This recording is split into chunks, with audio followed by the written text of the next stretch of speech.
Good morning.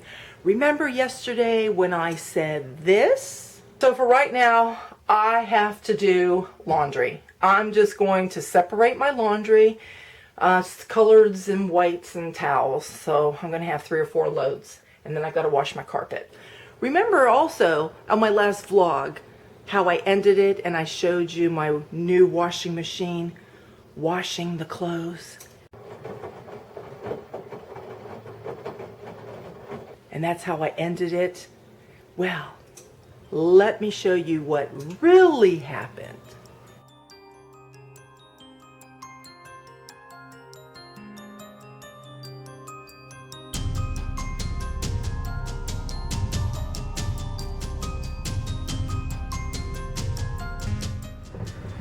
So this right here, my brother is working on sucking up all the water because these people who came here with these washers and dryer didn't hook it up right. This is the second bucket we're working on. As you can see, the floor is soaking wet. There's water all over this floor. And the worst part about it is that we got water dripping from our floorboards here up on the floor, leaking through. We got electrical wire sitting right here. That is a safety hazard to the extreme now. What damage has this been causing, or what it could cause? Look at that water dripping all over the place. And we have a security system down here too with a monitor that potentially, hopefully, doesn't have any damage, but there was water all around it.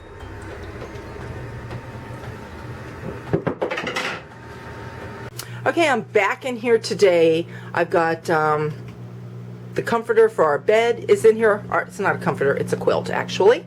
And over here, my sheets are done. But what caused all of that mess yesterday, let me see if I can show you back here.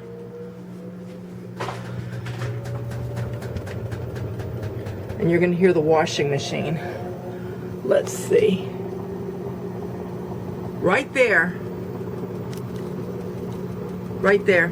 you see those zip ties on the hose?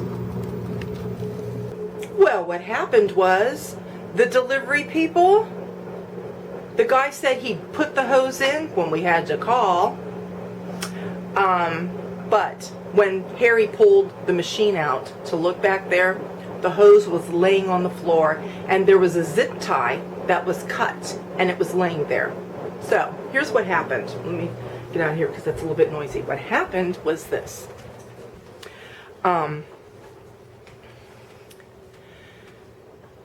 When he put the hose in, he didn't reconnect zip ties to the hose. You're supposed to secure the hose onto whatever else is there with zip ties to hold the hose in place.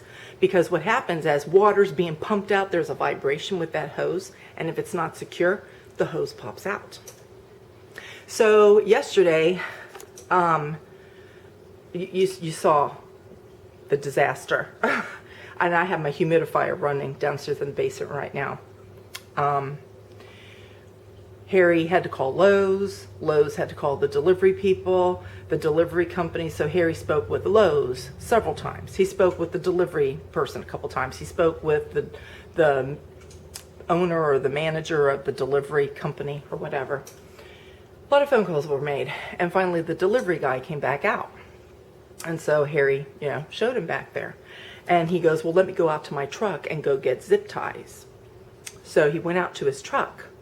And he came back in and he said, I don't have any zip ties. So, I cannot speak for this man. I don't know exactly what happened, but I think there's 2 plausible things that happened. I think, one, because the truck was full of a lot of appliances that needed to be delivered to people. And we were, partway through the day when they came. They actually came a little early. I think one scenario could be that he and the other guy were in such a rush to get these other deliveries done that he put the hose in and he forgot to put the zip ties on.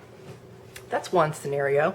The other scenario, which is probably likely, but maybe not, is that he did put the hose in there and just hoping it would be secure because there were no zip ties on his truck. And the thing is, if that is the case and somebody runs out of zip ties, they should say to the homeowner, listen, we need to secure this hose. Here's how you do it. And you should hold them with zip ties. Please don't do laundry until you have secured them with zip ties or the hose is going to come out. That's all he had to have said. If he didn't have zip ties on the truck, all he had to do is just say that to us, because we do have zip ties, but if we didn't, we would have gone and got zip ties and we would have clamped it together. Okay. The other thing is, so either they did not have zip ties, and anybody else that got a washing machine yesterday, I wonder if they had the same issue. Or maybe it is scenario one, he was just very busy. He put the hose in, he forgot to clamp the hoses together, and then it just happened to us. And throughout the day, any of the washers they delivered, he was able to put zip ties on those, hopefully. So anyway, this is pretty basically just to let you guys know this. If you ever have to get a new washing machine and the delivery people, you know, they're supposed to install everything, they're supposed to level it out for you, all of that, connect all your hoses, all of that.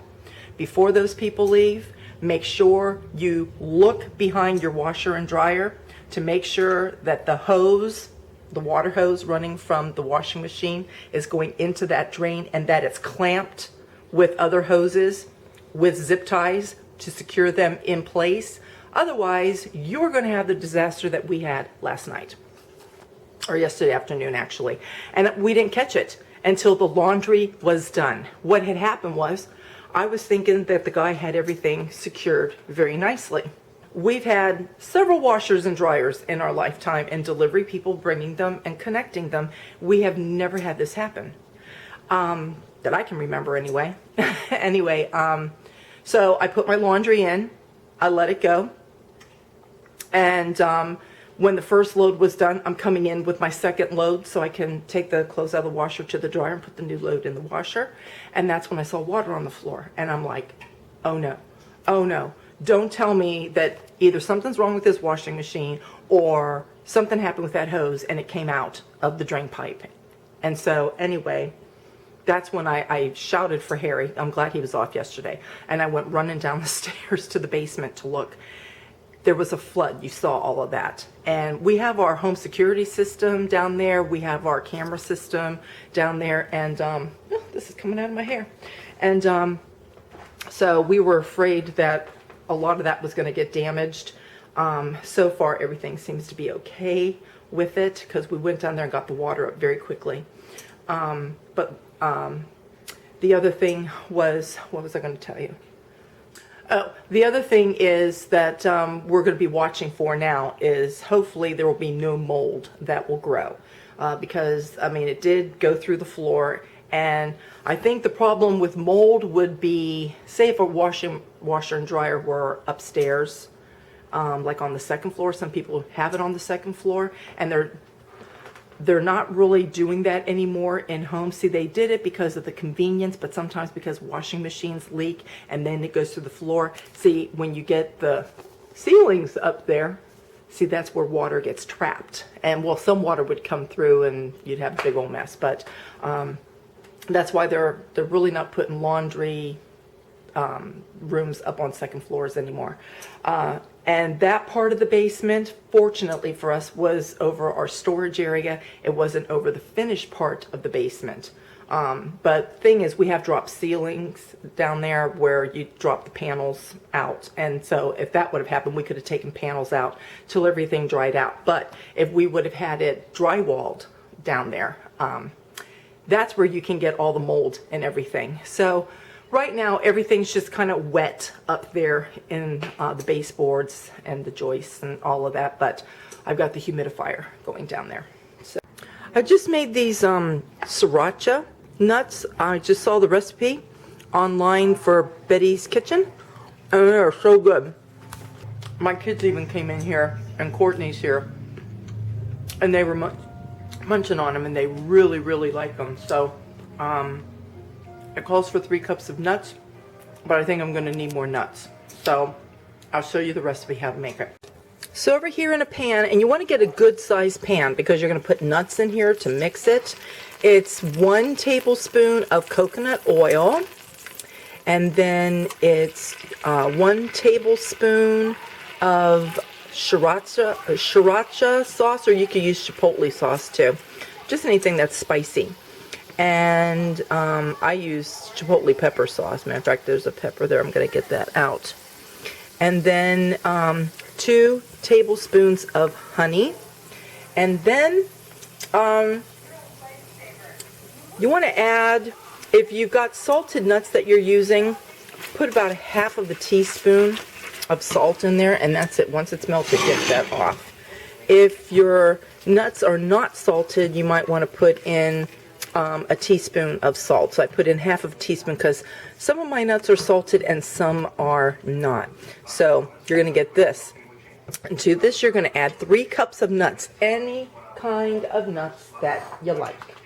You can add mixed nuts, peanuts, just cashews. It's whatever you want. I'm going to do a mixture of mixed nuts. Okay, and after you add your 3 cups of nuts, you're just going to stir these and get them coated really good. And you'll find that your nuts will pick up all the sauce that's down in here. Just make sure that they're coated very well. And I put mixed nuts from just, Planters mixed nuts. But mixed nuts I find even when I'm doing Chex Mix, it never gives you enough Brazil nuts or pecans. So I put some Brazil nuts and pecans in here as well. So after you get this all incorporated, you're going to put this on a baking sheet, and this is the one that I just got done using, but I'm going to use it again, and you're going to spread it out. Okay, and you're just going to spread it out on your baking sheet like this. Put it in a 350 degree oven. Now, this top oven that I use all the time, this is a convention oven. I've showed you guys this before. If you are, a regular subscriber, you've been around for a long time. A convention oven, you have to go 25 degrees above whatever your temperature is. So it says 375, but it's 350. Now, my bottom oven, if I were to turn that on and use that, it would come up 350. So anyway, Betty, when she made hers, she put them in, she said they're supposed to be in for 15 minutes. And she stirred them after 7 minutes, and she put them back in, and she said she was watching them, and at 3 minutes she took them out, a total of 10 minutes, and you could tell they weren't burnt, but they really darkened a lot. So she only left hers in for 10 minutes. Now, I left mine in for 5 minutes because I thought, well, if it's 10 minutes, at 5 minutes, when it's done, stir them, put them back in for another 5 minutes, and I did that. And honestly, I put them back in for an additional 5 minutes. That's using the convention oven. It probably depends on your altitude and all that. That's with any kind of baking anything. I don't know. And it depends on your stove. I'm using a convention oven, and it's regulated at 350. I put it in 5 minutes, stirred it, put it in 5 minutes, I stirred it, and put it back in for another 5 minutes, and they came out perfect, just like this. So that's what I'm going to do again. And then what you do, you have to leave them out on your countertop, let them cool down before you put them in a container. So they're really good. It's nice crispy coating on there. And you can taste the sweetness from the honey. You can taste the salt. At the same time, you could taste a little bit of spice. They're really good. So, and every nut, believe it or not, every nut gives it a different, because every nut has a different flavor, but even with that coating on there, every nut has like a specific flavor. It's really good. So that's what I'm doing now, making more nuts, because I think these nuts are going to be gone probably by the end of the day, because everybody likes them. And this is my first time making them too, because I just saw it. She posted the video this morning. I've got my challah on here rising. I am not going to do a big cooking weekend I am going to make some things that I can hold off until tomorrow. What I'm doing today, I'm making challah, but I'm going to do like breakfast today. You know, breakfast meats and eggs and hash browns. And then we'll have the challah. And then tomorrow, I'm going to make cheesy grits. I think I've showed you guys that before. And if you want to know how to make it, I think they're called Parmesan cheese grits, cheesy grits or something like that. And that also came from Betty's Kitchen. She's got some good recipes. She did that, oh my goodness, I think back in 2011. Because I made them when my mom had hip surgery. And I had to go, you know, stay with my mom and my dad for about 3 weeks. And before I went up there, Betty's Kitchen, she had that recipe on there, and I made it for my family, and they loved it. And my son Adam went up with me for that 3 weeks because he was in between jobs. And I made those up there because he liked them, and my dad loved them. Matter of fact, he asked me to make them again before I went home.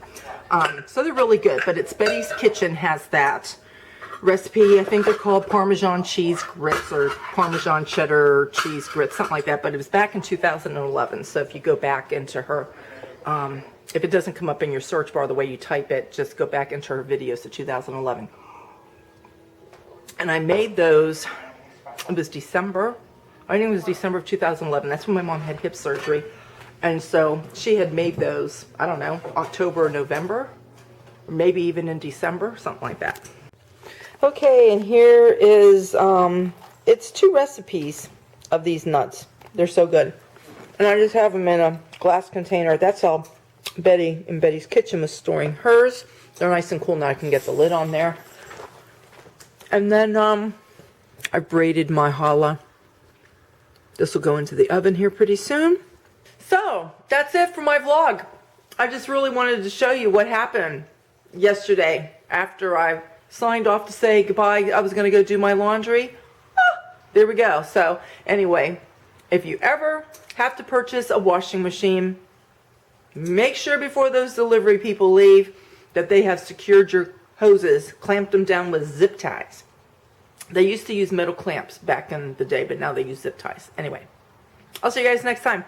Bye.